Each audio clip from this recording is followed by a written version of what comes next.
आज तारीख है 4 अगस्त 2026 दिन मंगलवार। नमस्कार, मैं शिल्पी और स्वागत है आपका हमारे चैनल यूपी न्यूज लाइव में। खबरों में आगे बढ़ते हुए हम सबसे पहले नजर डालेंगे आज की हेडलाइंस पर, फिर जानेंगे खबरों को विस्तार से। कांवड़ यात्रा के चलते यूपी के कई जिलों में स्कूलों की छुट्टी, प्रशासन ने जारी किया आदेश। यूपी में आयुष्मान गोल्डन कार्ड बनाने की रफ्तार सुस्त, लाखों पात्र लाभार्थी अब भी इंतजार में। यूपीएसएससी पीईटी 2026 का नोटिफिकेशन जारी, 3 अगस्त से शुरू हुए आवेदन। विधानसभा मानसून सत्र से पहले सपा विधायकों का प्रदर्शन, सरकार पर लगाए गंभीर आरोप। यूपी में 3 दिन भारी बारिश का अलर्ट, 45 से ज्यादा जिलों में तेज हवाओं की चेतावनी। आगरा में बिजली संकट गहराया, शहर से गांव तक 12 घंटे तक कटौती से लोग परेशान। चलिए खबरों को जानते हैं अब विस्तार से। कांवड़ यात्रा के चलते यूपी के कई जिलों में स्कूलों की छुट्टी, प्रशासन ने जारी किया आदेश। कांवड़ यात्रा के मद्देनजर उत्तर प्रदेश के कई जिलों में स्कूलों की छुट्टियों की घोषणा की गई है। मेरठ और मुजफ्फरनगर जिला प्रशासन ने भारी भीड़, यातायात व्यवस्था और विद्यार्थियों की सुरक्षा को ध्यान में रखते हुए 3 अगस्त से 10 अगस्त 2026 तक सभी सरकारी सहायता प्राप्त और निजी स्कूलों को बंद रखने के आदेश जारी किए हैं। प्रशासन का कहना है कि इस दौरान कांवड़ मार्गों पर बड़ी संख्या में श्रद्धालुओं की आवाजाही होगी, जिससे ट्रैफिक प्रभावित रहेगा और छात्रों के स्कूल आने जाने में परेशानी हो सकती है। इसलिए एहतियात के तौर पर ये फैसला लिया गया है। अधिकारियों ने सभी स्कूल प्रबंधन को आदेश का सख्ती से पालन करने के निर्देश दिए हैं और चेतावनी दी है कि नियमों का उल्लंघन करने पर कार्रवाई की जाएगी। वहीं बरेली समेत अन्य जिलों में भी स्थानीय परिस्थितियों के अनुसार अवकाश को लेकर निर्णय लिए जा रहे हैं। यूपी में आयुष्मान गोल्डन कार्ड बनाने की रफ्तार सुस्त, लाखों पात्र लाभार्थी अब भी इंतजार में। उत्तर प्रदेश में आयुष्मान भारत प्रधानमंत्री जन आरोग्य योजना के तहत गोल्डन कार्ड बनाने का अभियान लक्ष्य के अनुरूप गति नहीं पकड़ पा रहा है। प्रयागराज समेत कई जिलों में बड़ी संख्या में पात्र लाभार्थियों को अभी तक गोल्डन कार्ड नहीं बन सके हैं, जिससे वे योजना के तहत मिलने वाली मुफ्त स्वास्थ्य सेवाओं का लाभ नहीं उठा पा रहे हैं। स्वास्थ्य विभाग लगातार विशेष अभियान और शिविरों के माध्यम से लोगों को योजना से जोड़ने का प्रयास कर रहा है, लेकिन जागरूकता की कमी, दस्तावेजों की दिक्कत और लोगों की कम भागीदारी के कारण अभियान की रफ्तार धीमी बनी हुई है। विभाग ने संबंधित अधिकारियों और स्वास्थ्य कर्मियों को निर्देश दिए हैं कि पात्र परिवारों तक पहुंचकर जल्द से जल्द उनके गोल्डन कार्ड बनवाए जाए, ताकि जरूरत पड़ने पर वे आयुष्मान योजना के तहत प्रति परिवार 5 लाख रुपए तक के मुफ्त इलाज की सुविधा का लाभ उठा सके। इसके लिए गाँवों और शहरों में लगातार कैंप्स लगाए जा रहे हैं और लोगों को जागरूक भी किया जा रहा है। स्वास्थ्य विभाग ने पात्र लाभार्थियों से अपील की है कि वे बिना देरी किए अपना आयुष्मान गोल्डन कार्ड बनवा लें, ताकि भविष्य में इलाज के दौरान किसी भी प्रकार की परेशानी का सामना न करना पड़े। यूपीएसएससी पीईटी 2026 का नोटिफिकेशन जारी, 3 अगस्त से शुरू हुए आवेदन। उत्तर प्रदेश अधीनस्थ सेवा चयन आयोग यानी यूपीएसएससी ने प्रारंभिक अर्हता परीक्षा यानी पीईटी 2026 का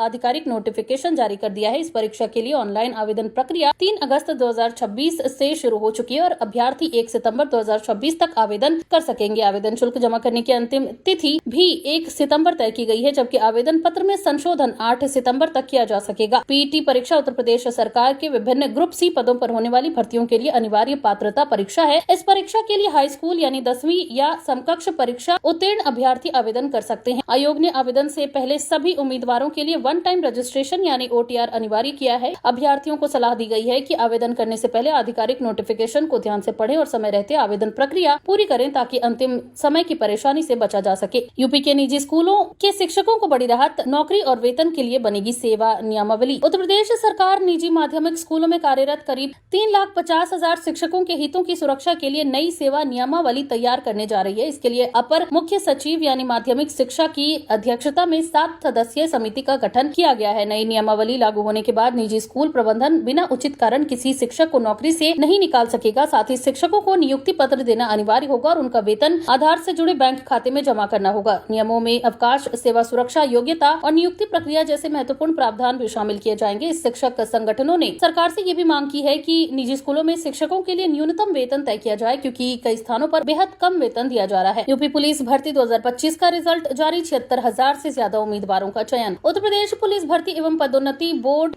ने आरक्षी, नागरिक पुलिस एवं समकक्ष पदों पर सीधी भर्ती 2025 तक लिखित परीक्षा का परिणाम घोषित कर दिया है। बोर्ड ने कुल 76,184 अभ्यर्थियों को भर्ती प्रक्रिया के अगले चरण के लिए सफल घोषित किया है। ये भर्ती अभियान प्रदेश में 32,669 रिक्त पदों को भरने के लिए चलाया जा रहा है। लिखित परीक्षा में सफल उम्मीदवार अब दस्तावेज सत्यापन, शारीरिक मानक परीक्षण और शारीरिक दक्षता परीक्षण में शामिल होंगे। इन चरणों का विस्तृत कार्यक्रम जल्द ही उत्तर प्रदेश पुलिस भर्ती एवं पदोन्नति बोर्ड की आधिकारिक वेबसाइट पर जारी किया जाएगा। अभ्यर्थियों को सलाह दी गई है कि वे नियमित रूप से बोर्ड की वेबसाइट पर नजर बनाए रखें और आगे की प्रक्रिया के लिए आवश्यक दस्तावेज पहले से तैयार रखें। यूपी पुलिस होगी और हाईटेक कानून व्यवस्था मजबूत करने के लिए हर सप्ताह होगी विशेष ट्रेनिंग। उत्तर प्रदेश पुलिस अब कानून व्यवस्था को और प्रभावी बनाने के लिए आधुनिक तकनीक का सहारा लेगी। इसी उद्देश्य से पुलिस मुख्यालय ने वीकेंड ट्रेनिंग टारगेट कार्यक्रम शुरू किया है, जिसके तहत हर सप्ताह पुलिस कर्मियों को विशेष प्रशिक्षण दिया जाएगा। इस प्रशिक्षण में साइबर अपराध की जांच, डिजिटल तकनीक का इस्तेमाल, आधुनिक पुलिसिंग, कानूनी जानकारी, भीड़ नियंत्रण, हथियार संचालन और आपातकालीन परिस्थितियों से निपटने जैसे विषय शामिल होंगे। वरिष्ठ अधिकारी नियमित रूप से प्रशिक्षण की निगरानी करेंगे और इसकी प्रगति का आकलन भी करेंगे। पुलिस विभाग का मानना है कि लगातार प्रशिक्षण से पुलिसकर्मियों की कार्यकुशलता बढ़ेगी, कानून व्यवस्था बनाए रखने में मदद मिलेगी और जनता को बेहतर एवं अधिक प्रभावी पुलिस सेवा मिल सकेगी। बरेली कासगंज पैसेंजर ट्रेन के इंजन में लगी आग, यात्रियों में मची अफरा तफरी। उत्तर प्रदेश के बरेली में रविवार को कासगंज बरेली पैसेंजर ट्रेन के इंजन में अचानक आग लगने से यात्रियों में हड़कंप मच गया। आग की सूचना मिलते ही ट्रेन को तुरंत रोका गया और यात्रियों को सुरक्षित नीचे उतारा गया। रेलवे कर्मचारियों और दमकल विभाग ने मौके पर पहुंचकर आग पर काबू पाया। घटना में किसी यात्री के घायल होने की सूचना नहीं है। वहीं शुरुआती जांच में आग लगने की वजह तकनीकी खराबी मानी जा रही है। रेलवे अधिकारियों ने मामले की जांच शुरू कर दी और प्रभावित यात्रियों को वैकल्पिक व्यवस्था उपलब्ध कराई गई है। बीएसपी में बढ़ी अंदरूनी कलह, परिवारवाद को लेकर तेज हुई सियासी हलचल। बहुजन समाज पार्टी में एक बार फिर अंदरूनी विवाद खुलकर सामने आ गया है। पार्टी के भीतर पारिवारिक खींचतान और संगठन में बढ़ती नाराजगी को लेकर राजनीतिक हलचल तेज हो गई है। विधानसभा चुनाव की तैयारियों के बीच उठ रहे इन सवालों ने पार्टी नेतृत्व की रणनीति पर भी चर्चा छेड़ दी है। राजनीतिक जानकारों का मानना है कि यदि ये विवाद जल्द नहीं सुलझा तो इसका असर आगामी चुनावों की तैयारियों पर पड़ सकता है। हालांकि पार्टी की ओर से इस मामले पर कोई आधिकारिक बयान सामने नहीं आया है। 25-25 हजार के इनामी 3 आरोपी कोर्ट में सरेंडर, पुलिस रह गई खाली हाथ। हरदोई जिले के चर्चित मामले में 25-25 हजार रुपए के इनामी 3 आरोपियों ने पुलिस की गिरफ्त से पहले अदालत में आत्मसमर्पण कर दिया। पुलिस इनकी तलाश में लगातार दबिश दे रही थी, लेकिन आरोपी सीधे कोर्ट पहुंच गए। इसके बाद अदालत के आदेश पर तीनों को न्यायिक हिरासत में भेज दिया गया। पुलिस का कहना है कि आरोपियों पर हत्या समेत गंभीर धाराओं में मुकदमा दर्ज है और अब उन्हें रिमांड पर लेकर पूछताछ की जाएगी। इस घटनाक्रम के बाद पुलिस की कार्रवाई पर भी सवाल उठ रहे हैं। विधानसभा मानसून सत्र से पहले सपा विधायकों का प्रदर्शन, सरकार पर लगाए गंभीर आरोप। उत्तर प्रदेश विधानसभा के मानसून सत्र की शुरुआत से पहले समाजवादी पार्टी के विधायकों ने विधानसभा परिसर के बाहर विरोध प्रदर्शन किया। हाथों में पोस्टर और बैनर लेकर पहुंचे विधायकों ने कानून व्यवस्था, किसानों, बेरोजगारी और महंगाई समेत कई मुद्दों पर योगी सरकार को घेरा। वहीं सपा नेताओं ने आरोप लगाया कि सरकार जनता के मूल मुद्दों से ध्यान भटका रही है। प्रदर्शन के दौरान विधायकों ने जोरदार नारेबाजी की और सदन के भीतर भी इन मुद्दों को उठाने की बात कही। वहीं सरकार ने विपक्ष के आरोपों को निराधार बताया है। कांवड़ यात्रियों को बड़ी राहत, दिल्ली मेरठ एक्सप्रेसवे पर टोल नहीं देना होगा। कांवड़ यात्रा को देखते हुए दिल्ली मेरठ एक्सप्रेसवे पर कांवड़ियों को बड़ी राहत दी गई है। यात्रा के दौरान कांवड़ियों के वाहनों से टोल टैक्स नहीं लिया जाएगा। ये व्यवस्था यात्रा पूरी होने तक लागू रहेगी। प्रशासन का कहना है कि श्रद्धालुओं की सुविधा और सुचारू यातायात को ध्यान में रखते हुए ये फैसला लिया गया है। अधिकारियों ने बताया कि एक्सप्रेसवे पर सुरक्षा व्यवस्था भी बढ़ा दी गई है और ट्रैफिक पुलिस लगातार निगरानी कर रही है। यात्रियों से ट्रैफिक नियमों का पालन करने और प्रशासन के निर्देशों का पालन करने की अपील की गई है। कांवड़ यात्रा के चलते दिल्ली मेरठ एक्सप्रेसवे की एक लेन बंद, जानिए नया डायवर्जन प्लान। कांवड़ यात्रा के बढ़ते दबाव को देखते हुए प्रशासन ने दिल्ली मेरठ एक्सप्रेसवे की एक लेन अस्थायी रूप से बंद कर दी है। ये फैसला कांवड़ियों की सुरक्षित आवाजाही सुनिश्चित करने के लिए लिया गया है। इसके चलते दिल्ली मेरठ और आसपास के शहरों से आने जाने वाले वाहनों के लिए डायवर्जन प्लान लागू किया गया है। पुलिस ने यात्रियों के सफर पर निकलने से पहले वैकल्पिक मार्गों की जानकारी लेने की अपील की है। अधिकारियों के अनुसार ट्रैफिक की स्थिति के आधार पर व्यवस्था में बदलाव किया जा सकता है। लोगों से अनावश्यक यात्रा से बचने और ट्रैफिक पुलिस के निर्देशों का पालन करने को कहा गया है। यूपी में 3 दिन भारी बारिश का अलर्ट, 45 से ज्यादा जिलों में तेज हवाओं की चेतावनी। उत्तर प्रदेश में मौसम एक बार फिर करवट लेने वाला है। मौसम विभाग ने अगले 3 दिनों तक राज्य के 45 से अधिक जिलों में बारिश का अलर्ट जारी किया है। कई जिलों में गरज चमक के साथ तेज बारिश और 40 से 50 किलोमीटर प्रति घंटे की रफ्तार से तेज हवाएं चलने की संभावना है। प्रशासन ने लोगों से खराब मौसम के दौरान सतर्क रहने और जरूरत पड़ने पर ही घरों से बाहर निकलने की सलाह दी है। वहीं निचले इलाकों में जलभराव और बिजली गिरने की आशंका को देखते हुए जिला प्रशासन को भी अलर्ट मोड पर रहने के निर्देश दिए गए हैं। यूपी पुलिस में बड़ा प्रशासनिक फेरबदल, 10 आईपीएस अधिकारी होंगे सेवानिवृत्त। उत्तर प्रदेश